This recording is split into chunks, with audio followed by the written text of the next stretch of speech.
વીજ ચેકિંગ દરમિયાન દલિત પરિવાર અને પીસીએલના સ્ટાફ વચ્ચે છૂટા હાથે મારામારીનો સોશિયલ મીડિયામાં વિડીયો એક વાયરલ થયો છે ત્યારે શું છે સમગ્ર ઘટના વિગતે વાત કરીએ આ વિડીયોમાં। તળાજા તાલુકાના બેલા ગામે વહેલી સવારમાં આવી એક ઘટના સર્જાઈ કે સમગ્ર વિસ્તારમાં ચકચાર મચી ગઈ છે। તળાજા શહેર અને તાલુકામાં વહેલી સવારથી પીજીવીસીએલ દ્વારા વીજ ચેકિંગની કામગીરી ચાલી રહી હતી ત્યારે બેલા ગામે ચેકિંગ દરમિયાન દલિત પરિવાર અને પીજીવીસીએલના સ્ટાફ વચ્ચે ઉગ્ર બોલાચાલી બાદ છૂટા હાથે મારામારી થઈ હોવાનું સામે આવ્યું છે। જેમાં એક મહિલા ઉપર અધિકારીઓ ખુરશી લઈને તૂટી પડ્યા હોવાના દ્રશ્યો પણ જોવા મળે છે। એક તરફ આપણે મહિલા સુરક્ષા અને સ્ત્રી સશક્તિકરણના બણગા ફૂંકીએ છીએ ત્યારે એક તરફ સ્ત્રી ઉપર અત્યાચારો મૂંગા મોઢે જોયા કરીએ છીએ।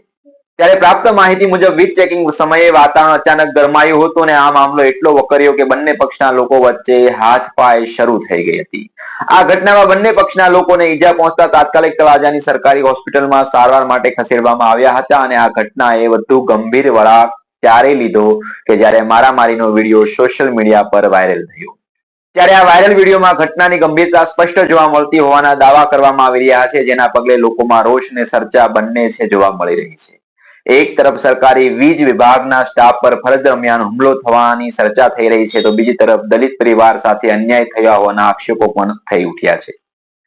આ ઘટનાને લઈને ગામમાં તણાવપૂર્ણ માહોલ સર્જાયો હોવાનું જાણવા મળે છે। હાલ સમગ્ર મામલે તળાજા પોલીસ દ્વારા તપાસ હાથ ધરવામાં આવી છે। મારામારી પાછળની સાચી હકીકત શું છે અને કોણ જવાબદાર છે અને કોની ભૂલ છે તે પોલીસ તપાસ બાદ સ્પષ્ટ થશે।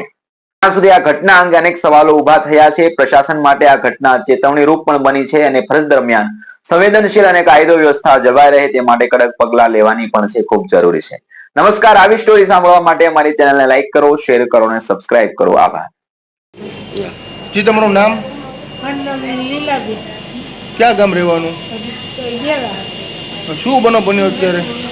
અત્યારે હું પૂછી હતી જે એક વાર આવી વહી ગયો હું તો ભાઈ પેલા મને એમ તો મારો છોકરો છે બીજી વાર આવ્યો હું કહે ભાઈ તમે કોણ છો તો કે હું જીએબી વાળો છું હું કહું ભાઈ તમે તમારું ગોદરું શું કરીને હું કહે હું ગોદરું મારું હું કામ શું કર્યું બીજી કીધું ત્યારે પછી હું ઊભી થઈ મને હું બોલી ખુરશી હતી ખુરશી મને મારે એ ઢેઢા કોઈ મેડિસિન થયો કે તેમ ઢેઢા એટલે હું હોય કે મારે પછી મને આ બધી મેં હાથ કર્યો બધી મારવા મને અને મને તો ખુરશી મારી મને હાથ હલતો નથી મારો પછી આ બધા ભેગા થઈ ગયા બધે મારવા મળ્યો। કેટલા જણા હતા? એ બે જણા તો ઓલો ભાઈ કાંઈ નથી બોલે આ ભાઈ જ બહુ ઓલું કરતો હતો એ બી વાળા બધા આવે પણ આવું કોઈ દે નથી ઘરમાં કોઈ દે નથી અને આ ઘરમાં ગળી ગયો। પોલીસ કેસ કરવાનો છે તમારે? પોલીસ કેસ કરવાનો છે? કરવો જોઈએ ને આ કિલો મળ્યા કરે કાલ બીજે આરે કરે। શું નામ તમારું ભાઈ? ગોરધનભાઈ। આખું નામ તમારું? ગોરધનભાઈ હાલજીભાઈ પડાય। ગામ કયું? બેલા। અચ્છા, શું બનાવ બન્યો દાદા? આમ ઘરે હોતા હતા, કેન્સરની બીમારી હતી, કાલ દૂધ દઈને આવ્યા હતા અને દૂધ દઈને આવ્યા એટલે એ જીએબી વાળો સીધો 7 વાગ્યામાં અંદર ગળી ગયો અને ઘરના હોતા હતા છોડવી કે ભાઈ જો અહીંયા છે જે મીટરની તેને ઘરમાં હું લેવા હતા એટલે એ ઘરમાં સીધો ગળી ગયો ગોદરા ઊંચા કર્યા એટલે આને એમ થયું કે મારા છોકરા છે કે મને હુવાઈ ગયો 3 વાર ગળ્યો 3 વાર ગળીને સીધો પછી બહાર નીકળ્યા એટલે એ સીધો ક્યાંક ઢેઢા કે ખુરશે મળ્યો મારવા।